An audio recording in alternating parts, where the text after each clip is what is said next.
Aujourd'hui, dans cette partie, je vais vous parler de comment élaborer cette stratégie. Mais pas n'importe quelle stratégie, la stratégie qui va vous faire gagner. Donc, j'appelle ça une stratégie gagnante. C'est quoi une stratégie gagnante? C'est une stratégie qui aboutisse. Parce que souvenez-vous, il y a plusieurs fois que vous avez mis une stratégie de perte de poids que ça n'a pas abouti. Vous êtes toujours obèse, vous êtes toujours en surpoids.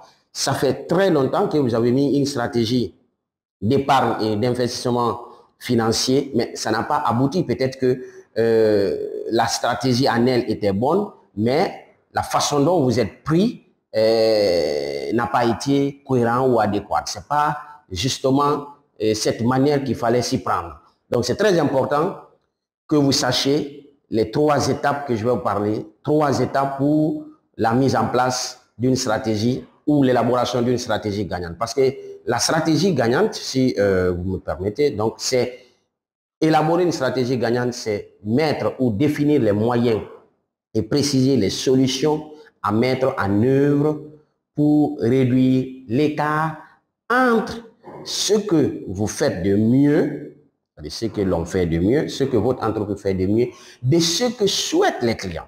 Ah, ça, c'est très important. Puisque vous allez voir tout à l'heure, je vais vous expliquer ce qui est de la stratégie, ce qui n'est pas. Et je crois dans les capsules précédentes, j'ai commencé déjà à planter le décor, mais vous comprendrez si les actions que vous êtes en train de mener maintenant là, est-ce que c'est de la stratégie ou ce n'est pas de la stratégie. Donc, je vais vous déballer les 3 étapes que vous devez tenir compte lorsque vous voulez mettre une stratégie sur place. Quand vous voulez mettre une stratégie sur place, une stratégie, pas n'importe quelle stratégie, une stratégie gagnante. Donc, maintenant que cette stratégie soit axée sur les clients, ou les fournisseurs, ou les concurrents, ou la stratégie financière, ou la stratégie de gestion du personnel, ou la stratégie de choix, d'accomplissement des choix, alors de grandeur intérieure et je parle de développement personnel. Donc, vous devez tenir compte toujours des 3 étapes. Les 3 étapes de la stratégie. La première étape ou la première phase pour avoir une stratégie gagnante, c'est qu'il faut avoir une vision. La vision, c'est à tous les niveaux. Et aujourd'hui, vous êtes à cet état-là. Voici l'état actuel. Et voilà l'état souhaité. Il faut que vous ayez cette capacité de voir, de comprendre déjà le voyage que vous devez faire. Peu importe le voyage qui va se passer. Mais il faut que vous sachiez qu'aujourd'hui, je suis en surpoids. Et dans 2-3 mois, voilà ce que je souhaite. Je veux perdre 24 kg. Voici mon entreprise actuellement. Le chiffre d'affaires n'est que 100 millions par an. Et ça, c'est pas beaucoup, 100 millions de francs qui viennent. Je veux que l'année prochaine, le chiffre d'affaires, ou d'ici 2035, le chiffre d'affaires croît de 50% ou de 100%. D'accord? Que je double mon chiffre d'affaires. Ou bien, en tout cas, je veux justement augmenter mes connaissances. Aujourd'hui, je ne m'y connais même pas en informatique, Word, Excel. Et moi, je vais avoir un boulot. Mon boulot de rêve, c'est de travailler en qualité de comptable ou devenir un manager, un directeur des opérations ou un directeur comptable ou un directeur financier. Alors, ça c'est la vision. Mais cette vision, donc, il faut une stratégie derrière pour que cette vision soit atteinte. Donc, cette vision-là, vous devez d'abord l'avoir. Si vous n'avez pas de vision, et pour élaborer la vision d'entreprise, je crois que dans les vidéos, les capsules précédentes, si vous n'avez pas encore regardé, si vous êtes sur cette plateforme, vous pouvez remonter voir les 2-3 premières vidéos avant de tomber sur ça. Parce que vous devez, et la vision fait partie de la culture d'entreprise. Donc, s'il s'agit, comme il s'agit de la stratégie de l'entreprise, ça peut être une stratégie globale. Donc, les dirigeants, n'oubliez pas, je vous rappelle encore que l'entreprise, quand vous prenez la gestion d'entreprise, c'est axé sur 2 éléments fondamentaux. Vous avez l'axe stratégique et l'axe opérationnel. L'axe stratégique, c'est là où les dirigeants, les tops se réunissent pour avoir des réflexions stratégiques. C'est pour des grandes orientations stratégiques. Où on veut amener l'entreprise, où voulons-nous conduire cette entreprise, où voulons-nous conduire notre république, d'accord? Dans 20 ans, 30 ans, 40 ans. Vous parlez souvent, vous entendez souvent les États qui parlent de vision 2030, 2050, 2040, ou voilà. Et votre entreprise aussi, vous devez savoir, d'ici 2030, comment l'entreprise va être, d'accord? Et donc, cette stratégie, la technique, parce qu'il y a une technique aussi. Pour le faire, il faut avoir collecté une large information. Vous collectez une large information à l'interne tout comme à l'externe. À l'interne, au point de vue des capacités opérationnelles du personnel, d'accord, ici, les associés, si déjà les entreprises ont, c'est une grande entreprise qui a aussi un CA, un conseil d'administration. Donc, tous les acteurs internes, voilà, évoluant ou bien contribuant à l'évolution de l'entreprise, vous devez collecter les informations. Est-ce que souvent les associés ne se comportent pas de façon correcte vis-à-vis de l'entreprise? Tout ça, c'est à voir. Maintenant, l'aspect externe, vous avez les clients, les fournisseurs, vous avez l'État, tous les partenaires dont je vous ai parlé. D'accord? Deuxième phase pour élaborer une stratégie gagnante, mesdames et messieurs, c'est la stratégie elle-même. La stratégie. La stratégie, maintenant, c'est comment y aller. Où je vais? Où devons-nous aller? Alors, si on sait là où on doit aller, maintenant, on va voir comment. Donc, je vais faire la métaphore. Vous devez quitter la capitale Conakry pour se rendre dans l'une des villes à l'intérieur du pays, de la République de Guinée. Ça peut être dans votre pays, je ne sais pas où vous vous trouvez. Je prends un exemple, le voyageur. Celui qui veut quitter d'un point A à un point B. Il sait là où il est. Et il sait déjà, parce qu'il vient de le proclamer, je veux aller à Zérékouré ou à Kissidougou. Donc, comme je sais là où je dois aller, maintenant, c'est à moi de choisir le moyen de transport. Est-ce que je vais aller avec le véhicule? Est-ce que je vais aller par vol? Est-ce que je vais prendre le vélo ou la moto? Vous êtes libre de choisir. Alors, sauf que le moyen que vous allez choisir, vous allez tenir compte souvent des critères si vous voulez arriver en sécurité et aussi très rapidement. Vous allez tenir compte de la rapidité et la sécurité, généralement. Peut-être il y a d'autres aspects aussi. Pour quelqu'un, par exemple, qui dit non, il faut que je fasse une découverte pendant mon voyage, sûrement peut-être il va prendre le vélo. C'est pourquoi vous avez des touristes aussi qui... Voilà. Et donc, pour ça, si vous allez, par exemple, choisir le véhicule, c'est-à-dire peut-être même si ce n'est pas confortable, et puis voilà, je prends le véhicule et ça me rassure que de prendre la moto ou le vélo. Donc, la stratégie, c'est ça. Donc, avec l'équipe, dans l'entreprise, comment il faut faire? Il faut faire un benchmarking. Un benchmarking, je veux dire, en fait, vous faites une réunion aussi stratégique. La réunion stratégique, ça peut être avec les dirigeants d'entreprise, tout comme avec le personnel.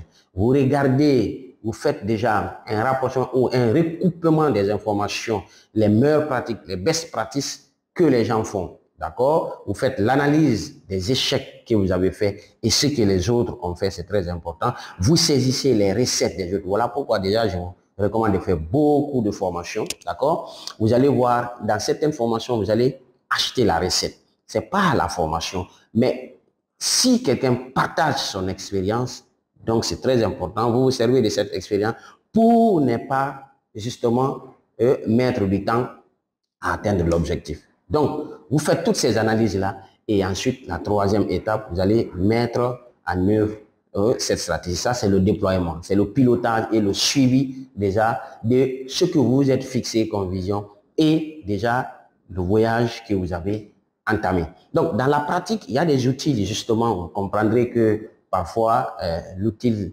SWOT, il y a PESTEL, ce sont des outils d'analyse qui nous permettent de voir comment alors l'entreprise peut devenir performante dans les années à venir. Donc aujourd'hui, c'est vrai que nous sommes dans une formation gratuite, d'accord, mais on ne peut pas, je ne pourrais pas vous faire tout le cours entier sur la gestion d'entreprise. Cependant, il y a alors sur cette plateforme un programme spécifique, un programme que vous pouvez prendre sur l'année. Donc, vous pouvez souscrire à cette formation sur justement tout le cours complet de la gestion d'entreprise. Là, vous comprendrez, puisque même gérer le stock, gérer le personnel, l'administration, le marketing, la vente, vous avez tout ça dans ce programme. À la fin de ce mini-programme, je vous parlerai de ce que vous allez bénéficier et pour ceux qui vont souscrire au programme complet de gestion d'entreprise, un programme annuel. Alors, donc, ce qu'on va faire maintenant, et tout ça c'est bon, mais peut-être, si on était en coaching ou on était en présentiel, je crois bien qu'il y a une question qui allait venir. Mais ça allait d'ailleurs répéter. Pour, par exemple, savoir, coach, alors comment on peut savoir si on est en train de faire de la stratégie ou on est en train de faire autre chose, ou on est en train de travailler sur l'excellence opérationnelle. Sachez que quand vous faites une action, c'est soit c'est de la stratégie, soit c'est l'excellence opérationnelle, l'amélioration de vos meilleures pratiques. Donc, je vais vous dire rapidement dans la suite de cette vidéo, de cette troisième ou quatrième partie, que lorsque vous avez décidé, votre entreprise a décidé d'offrir une valeur particulière à une cible donnée pour l'attirer, la cible, n'oubliez pas, on est en train de parler de vos clients. Ça, vous êtes en train de faire de la stratégie. Tout ce que vous avez décidé de faire pour offrir une valeur ajoutée ou une valeur particulière, une valeur immense à votre produit, à votre service, pour que le client soit content, pour dire très facile comme ça c'est de la stratégie. D'accord, donc il ne faut pas se tromper, ne pas perdre de vue de la stratégie et l'excellence ou l'optimisation de l'excellence opérationnelle. Mais si vous intégrez les meilleures pratiques du marché, vous êtes dans le secteur de la formation, alors ce que ce centre ou cette école fait, nous allons aussi le faire, ce n'est pas de la stratégie. Et ce n'est pas aussi de la stratégie lorsque vous travaillez sur améliorer votre présence sur le marché. Vous voulez occuper une partie du marché, c'est-à-dire que vous faites la prospection. La prospection, ce n'est pas de la stratégie.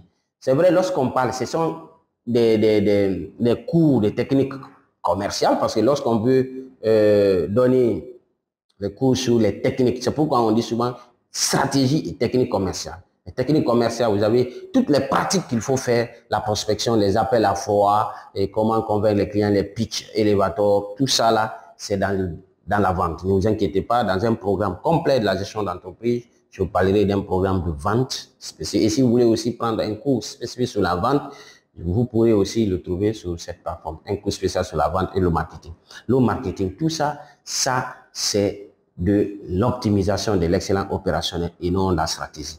Si aussi vous avez des projets qui visent à offrir les meilleurs délais aux clients, ça aussi, ce sont vraiment l'excellence opérationnelle. Et si vous êtes en train également d'utiliser la digitalisation, comme je vous l'ai dit, aujourd'hui par exemple, vous voulez mettre un logiciel, un système de facturation online, c'est-à-dire que les clients même font un devis à sur votre plateforme, vous recevez et vous réagissez.